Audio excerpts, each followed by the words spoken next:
சங்கத்தில் பாடாத கவிதை அங்கத்தில் யார் தந்தது?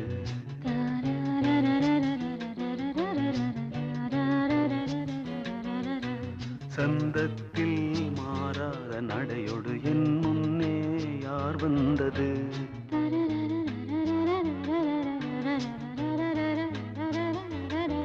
தமிழ் சங்கத்தில் பாடாத கவிதை அங்கத்தில் யார் தந்தது?